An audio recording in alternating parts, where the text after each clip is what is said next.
Welcome viewers. இன்னைக்கு flower கார்லண்டில் நம்ம வித்தியாசமான ஃப்ளவர் கார்லண்ட் பார்க்க போகிறோம். எருக்கம் செடி பூ கட்டுறது எப்படின்னு பார்க்கலாம். எருக்கம் பூ பார்த்தாலே நமக்கு ஞாபகம் வருது விநாயகர் பெருமான் தான். இதில் 2 டைப்பான எருக்கம் செடி பூ இருக்குது. ஒன்று வந்து பர்பிள் கலரில் இருக்கும், இன்னொன்று ஒயிட் கலரில் இருக்கும். நிறைய பேர் நம்ம இதை பார்த்துருப்போம். Purple with white colour mix பண்ணி வித்தியாசமாக ஒரு மாலை எப்படி கட்டுறதுன்னு பார்க்கலாம். இன்றைக்கி விநாயகர் சதுர்த்தி. விநாயகருக்கு வித்தியாசமாக மாலை கட்டி போடுறது ரொம்பவே சிறப்பு.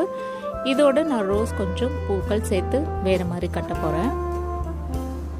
நார்மலாக எப்பயும் போல் நம்ம பூ கோக்குற ஊசியில் கொஞ்சமாக நூல் கோத்துக்கலாம். ஒரு கையளவு நூல் கோத்தா போதும்.